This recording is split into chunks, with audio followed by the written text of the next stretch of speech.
Right, mhuri yeZimbabwe kusangana kwatiri kuita zvekare pano paDzerare 263 pano pandokuzivisai manews updates ezvinhu zviri kuitika munyika yedu yeZimbabwe. Kana uchiri munyowani pathis YouTube channel uchangotanga kusvika muzuva ranhasi, chandinokumbira ndechekuti usubscribe ende usabaye kavidhio kemurungu kanobuda kaikai panenge pakanzi skip, usabaye skip button. Zvinobatsira kuti isusu tuwanawo tumari mbichana maererano nekavidhio ikako. Hausi kudyirwa mari yako mufoni pauri ukaona, no, hapana mari iri kutorwa. Muzuva ranhasi ndine video rabuda nekuchechi kwaProfeti kuda kwaShe Jose. Kuchechi kwabuda video remukomana iye akapihwa bhutsu pachikoro. Mushure mekunge apihwa bhutsu pachikoro, mukomana uyu mukuvhura kwakaita bhegi achisa bhutsu mubhegi, haana chaakaona. Asvika kwaakasvika akazovhura bhegi, makaonekwa mune nyoka. Mashura, zvinotyisa, zvinokatyamadza. Toda kusiya muchiona video, wapedza kuona video tazvolofika comment section maererano nevidhio randichakusiyirai. Ndative nevidhio iri rese idzidziso kune vana vechidiki. Pai vana vechidiki mafoni vaone this video, ichenjedzo kuvanhu, musatambire zvese zvese. Much love. Kuchikoro friends. Saka after 3 days ndo pandakabva ndazoudzwa kunzi haanetsida kujoinza satanism. Saka ndinotombowa believer pekutanga. Saka wakabva ndinotarisa mubhegi yanga yalunch hour. Ndobva ndinotarisa mubhegi memwe. Ndobva ndaona mama nenyoka. Nyoka chayo mbeki. Nyoka. Mama nengu yakaita sei majoiniso? Toti ndaenda kwanisa 2 years. 2 years. 2 years. Chikatanga kuitika manheru ndakarara. Ndakamuka. Ndobva ndabuda panze. Mabuda panze. Ndabuda panze. Ndadzoka. Ndakunorara. Ndobva ndazozvinota door. Makavhura door. Andizovhura door. Ndobva ndazozvinota ndovhura door. Ndakangopinda padoor.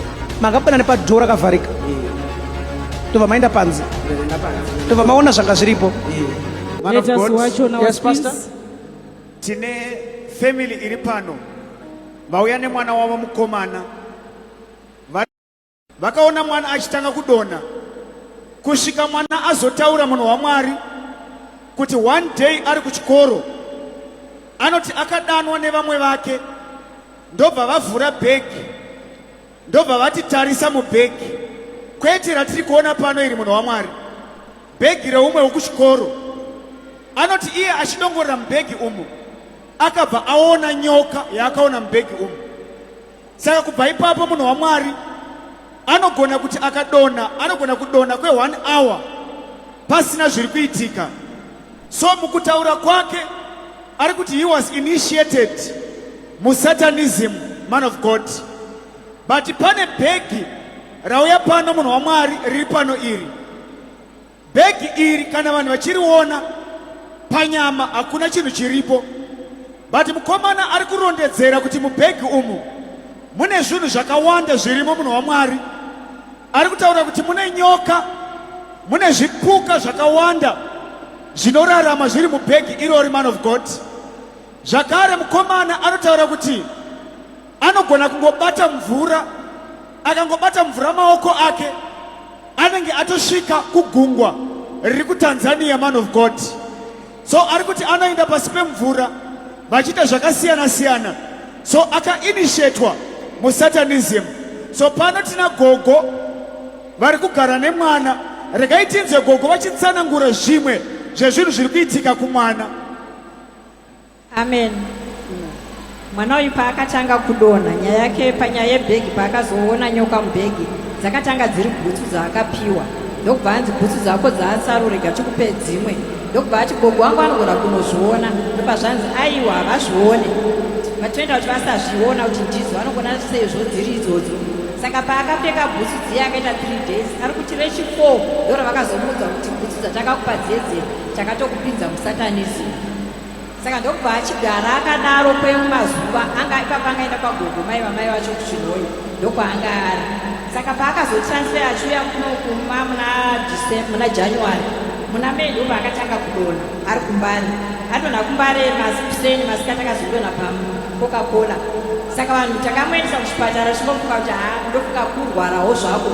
Ndokubva anzi hati yake magetsi emwoyo wake haasi kufangishena zvakanaka.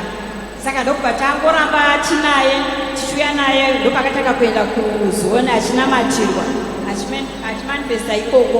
achizouya kuno muchechi achibva anamatirwa nemunhu waMwari ndokubva adonha hana chaitaura mafirst days ese ndokubva azotiva nedheri akanamatirwa akaenda papulpit apo akanamatirwa akazoita right achizonamatirwa futi rimwe dhere chi3 akabva kuno akabuda muchechi zvakanaka akasvika kumba kudombosha ari kubhazi nevamwe achiita nyaya asvika kumba ndokupiwa chikafu ndokudya ndokuita nyaya ndokusuka mapuresi pasingi apedza kusuka mapuresi ndokubva azodonha paakazodonha ndokuzopepuka ndokubva akutoshamisa kuti kusenda muno mumba indadonhera kuchechi vanhu vese vakashamisika nazvo chii chaitika saka nekufamba kwenguva achidaro achinamatirwa akazosvika zuva raakazoti anamatirwa futi kuno kuchechi zvikanzi ndiri kuchechi ndaona maangels vauya kwandiri ndobva vachitenda unotaura zvakaitika taakukuchengeta tisu taakukupa simba rokuti unotaura ndodhera akazosvika kumba ndobva ashedza chechi vake nemukwasha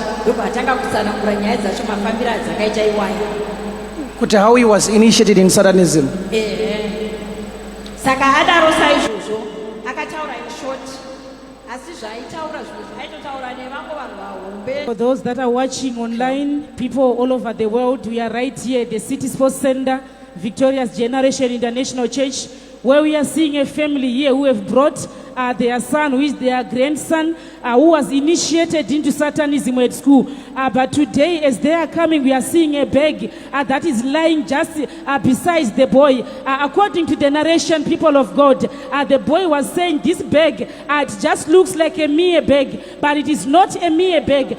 There are some things that appears in that bag, some live animals, snakes and such things that are spiritual, that were done during the initiation process. According to the narration, as the grandmother was saying, she said when he came here for prayer, that is when he decided to confess, and he was told that he was going to confess everything today, and is protected by the Holy Spirit.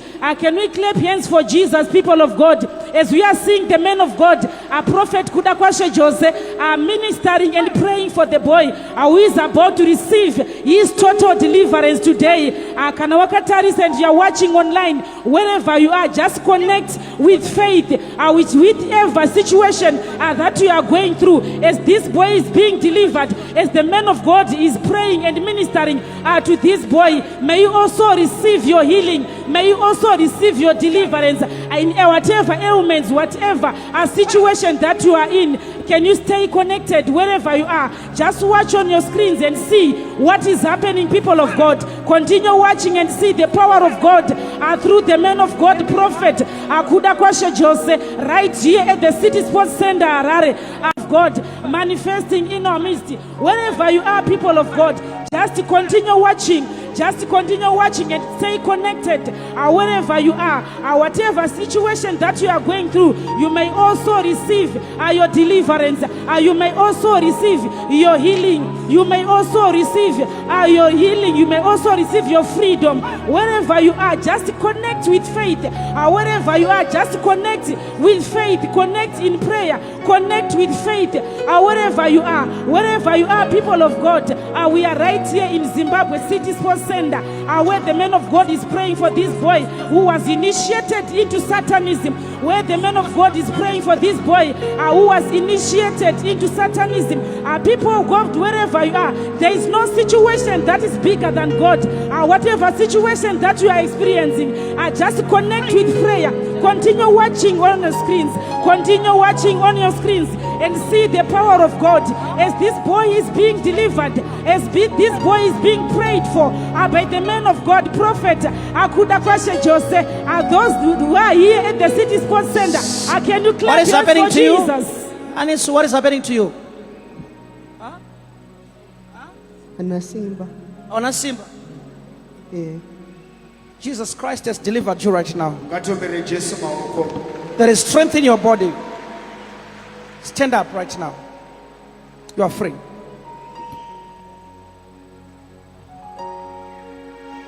There is strength all over your body. Omberera Jesu maoko. ngatombere Jesu, ngatombere Jesu, ngatombere Jesu. Jesus the deliverer, Jesus the healer. Continue watching on your screens. Today is the day of your deliverance. Yeah. I'm sure that kushungurudzwa like this, right? Yeah. Sure. Sure.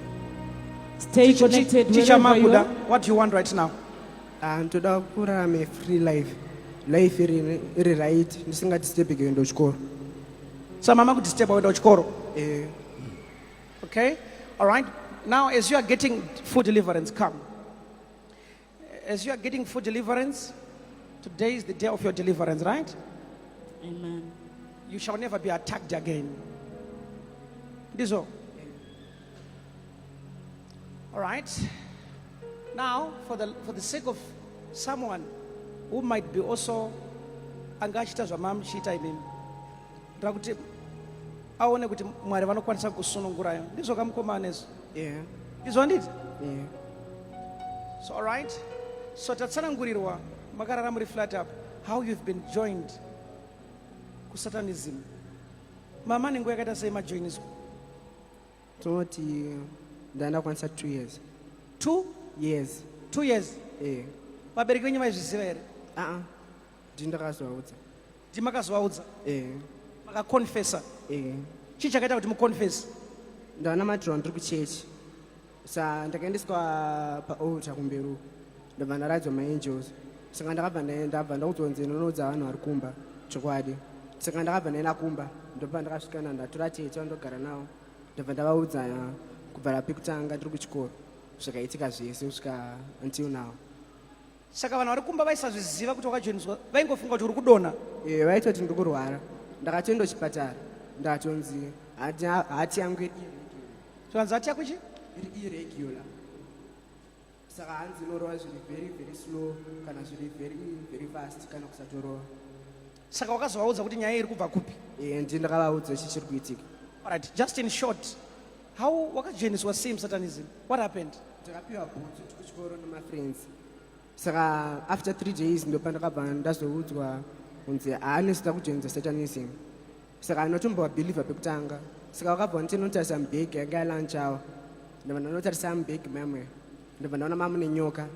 Ndabva ndatodzo Nyoka chayo mbegi? Nyoka. Saka ndaona nyoka yayo. Ubva vanti tatadza mumwe musikana wemuklasi. Musikana wemuklasi abva auya musikana uyo. Tatinotora bhuku mubhegi. Obviously abva ndakona nyoka but haana kuiona. Ndopa ndakatsanozvonazvo zvonoti. Right. Saka chichiri spiritual chakatanga kuitika mabva ipapo maenda kumba? Chakatanga kuitika manheru ndakarara. Ndakamuka. Ndobva ndabuda panze. Mabuda panze? Ndabuda panze ndadzoka. Ndakudonorara. Ndobva ndazozvinoti ndinovhura door. Makavhura door? Andinovhura door. Ndopa ndakazozvinoti ndinovhura door. Ndakangopinda nepadhoo. Makapinda nepadhoo rakavharika? Ndobva maenda panze? Ndaenda panze. Ndobva maona zvanga zviripo? Ndobva maita sei? Ndadzoka mumba. Ndopa ndakazozvinotisa kuti ndinovhura door. Okay. Saka ndopa ndakatanga ndazozvinoti zveshuwa ndakajoina. Zvii zvimwe zvaka zvakuitika? Zvimwe zvakaitika ndezvekuti he is delivered. You know why they're doing this? They don't want him to confess. As he's speaking, that's confession, right? Kubvunza kudai, that's confession. Someone might ask, he's confessing what happened. Right? Let us continue watching on our screens when we are seeing the man of God praying and delivering the boy who was initiated into Satanism. Wherever you are, people of God, just see and witness the power of God manifesting. Just stay connected and see what is happening right here. Continue watching and see what is happening. Continue watching and see what is happening. This boy was initiated into Satanism, but as we are seeing today, people of God, he is being delivered. Continue watching and see deliverance taking place right here at the City Sports Center, Victorious Generation International Church, where the man of God is praying for this boy who was initiated in Satanism. But today is the day of his deliverance through the power of God. which is manifesting right here. All right? Don't worry. I want you to finish, then I'll pray for you. This will be over. Is okay? Eh. Very good. As you are speaking, you are confessing. Zvakaitika zvese. Mwari obva kusunungura, handiti? Right? Saka zvadaro, uri kumba, wabuda panze, waona dhoo rakavharika, but wabuda nepadhoo ukaenda panze. Right? You can tell us kuti zvimwe zvaitanga kuitika zvakare. Zvaichanga ndinoitika ndezvekuti ndaibuda mubanji ndinobata mvura, ngobata mvura chete. Ndabva ndechongemidzo zvadziona ndabuda. Waiti ukabata mvura woita sei? Ndobva ndabuda. Saka ndobva ndaenda out of the country. You would go outside the country. Exactly. Okay? Saka zvaitika end of month kana kutanga kwemari. This boy is saying ndabata mvura ndobva outside the country. Wabata mvura wobva outside the country. Whenever he touches water, he will just disappear and goes outside the country. Ndedzipi nyika dzawakaenda after wabata mvura then you disappeared? Huh? Huh? No attack. You are free. No attacks. The name of Jesus. As he is confessing, that's his deliverance. Amen. He is confessing, people of God. So deliverance is taking place during the You can confession. explain how he's saying that he would touch water and he would disappear just by touching water. He would go to countries just by touching water. Free! Let us continue watching the man of God. In the name of Jesus. The boy is now receiving. You are delivered in deliverance. Jesus' mighty name. You are free. Delivered in Jesus' name. Amen. Just watch on your screens. With faith, connect wherever you are. Be connected wherever you are. And don't worry. What are you saying? Panauya kuchechi. Pane vauya kuchechi. Vamwe vako. Physically. Wati kudini? Panauya kuchechi. Vamwe vako. Vari muno physically. He's saying some of his colleagues are here in church. Vagara kupi? Pana ari kubay 10. One ari kubay 10, umwe ari kupi? Ari kubay 10. Look at bay 10. Look. That one. Okay, wait, it's okay. Wait. All right, come back. Come back. Just wait there. Just wait there. Please. Ushers. Help. Ushers. You see, this young... Bay 18. This young boy is saying, kune vamwe vake. Ati kune vamwe vake.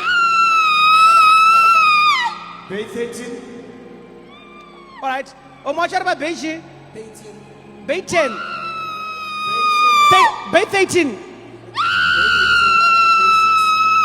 Bay 13, Bay 6, and Bay what? No shit. How many are there? 9. Huh? 9. 9. One are pa Bay chi? Bay 10. One are pa Bay 10. Umwach? Bay 13. Bay 13. Umwach? Bay 6. Bay 6. Moe. Bay 4. Bay 4. Bay 9. Bay 9. Mungar pants. Huh? Vamwe vagara pasa. Mungar pants. Vamwe vako. Umwari panze? Vangu pants so. Umwari panze zozo? So ari pants. Zozo. Vatori pants. Okay. Move the microphone past. Vamwe vako. Vangu vese ari pants, vakawanda ari pants. Vakawanda ari panze? Ari pants. Baba dai security rova ivanhu panyama mukona nayo tendera panzavo. Are we hearing this? Yes, man of God. This young man is confessing kuti vamwe vake vaya kuchechi. Yes, he's confessing, people of God. This one is it's not a confession, this is the spirit Some of God. his Let us colleagues sit are down. here, right Put in it down. church. Bring her on the chair. Don't show the cameras on those. After their deliverance, they need to be walking free. This way, at least this one who is confessing by himself, right?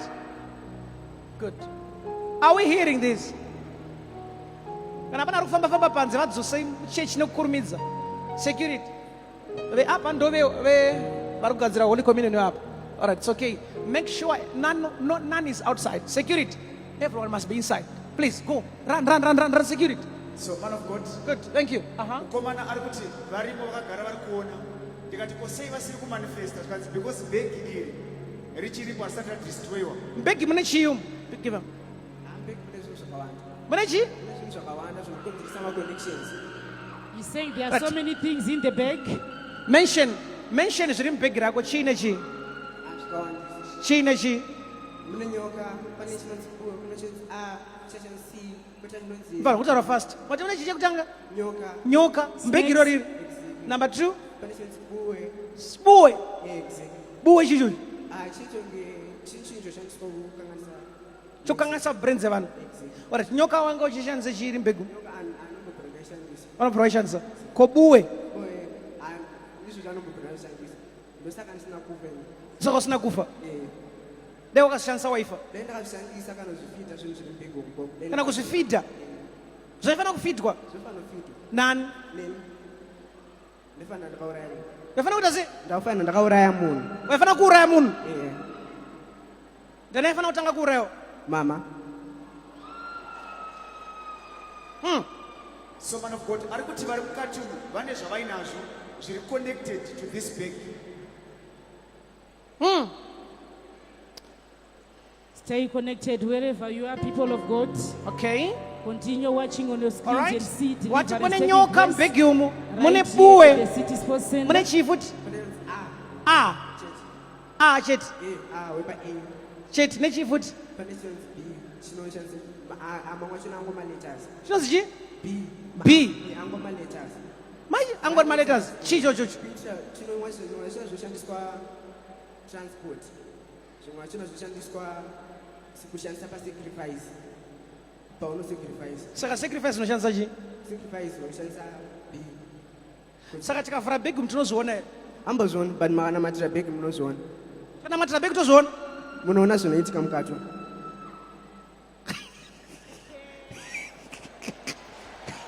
It's playing this way. What is he saying? This is the evidence. So, yekuratidza Pastor. kuti pano pana Mwari. Pastor, chagai paraffin. Or if you've got anything that can help us to burn this. Are you So this is a manifestation overseer, please? Is there paraffin and of a boy who was all right? initiated into Satanism. Saka ndo zvanga zviri mbhegi. Okay. He's saying there are so many things in the bag. Zvimwe zvachona zvakatotiza zvinhu. What is this movie? Zvakatiza zvinhu. Okay. Saka bhegi iri rikaita. Uh-huh. Inini sezvo ndisinoita sacrifice.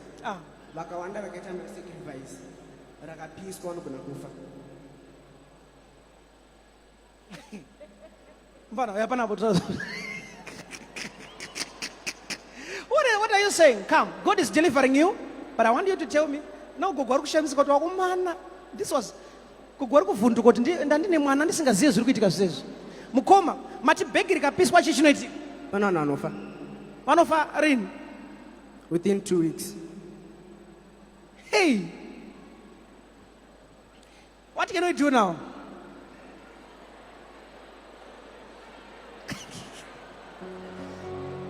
What can we do? If we bend the bag, the young boy is saying, some people will die. And he knows his friends. Man of God. Huh? Mukomana akatongonamatira kuzoni. Uh-huh.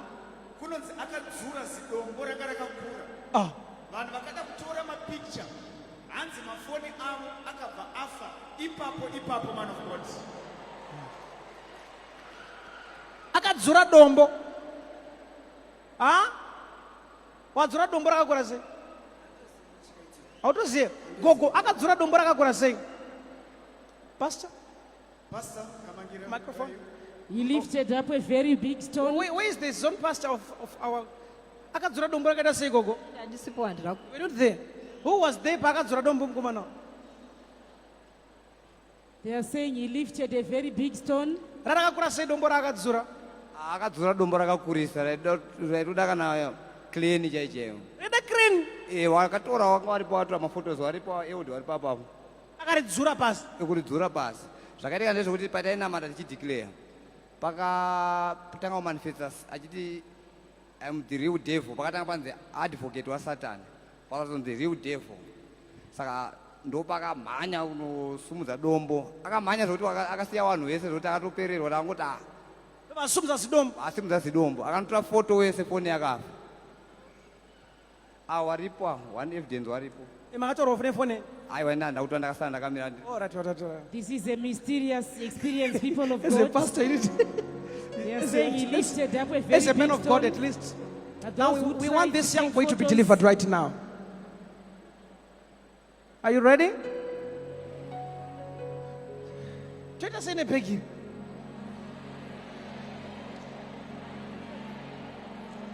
Okay. We want to know, Pastor, pane imwe microphone. What can we do? Toita sene begi vanhu vamwari. Rotso, vari kuti ngaridzwe simudze maoko.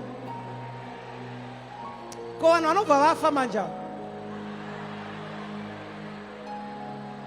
Saka naye mfana vamwe pana ri muno manga zofe here manje vari muno mavafi avafi vari muno mavafa nditi avafi kunofa vakuru vekumvura ikoko imimi madiki amufa okay isingi vanhu vakuru vanofa because vane masacrifice avakaita sei avakaita so any death from today all right vane vabereki ngatimboti mwana kana usatyire mwana wako ari delivered vari kufa apa vanhu vahombe kwete paage age vana vadika vatosunungurwa namwari vahombe vane masacrifice avakaita ndo vari kuita sei vari kufa right this is going to happen this is going to happen this is not for people that are watching that are seeing this is for people that are watching over that round small no one is dying. Right? Pane paraffin here. Maona paraffin here, Pastor? Good. Thank you. At least. Not bad. Just pray. Pray. Let him come. Let him come. Pray for your children. Pray for your children. Namatira mwana wako. Cover your children with the blood of Jesus. Gatina mate. Pray.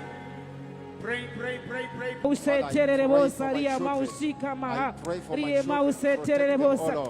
for total deliverance in your family. Pray for total deliverance in your family. And say, Lord Jesus, deliver my family, deliver my children, deliver my family in the name of Jesus. Deliver my children, deliver my family in the name of Jesus. Now, as we are burning this bag, if there is anyone inside, we are burning it today in the name of Jesus. Amen. Oh yes. Thank you, Jesus. So if there is any demon, oh yes, following your life, amen, following your life, amen, as we are burning this, thank you, Jesus. takupisa zvidhoma zvikwambo sumuka pawakagara munhu wese. Oh yes.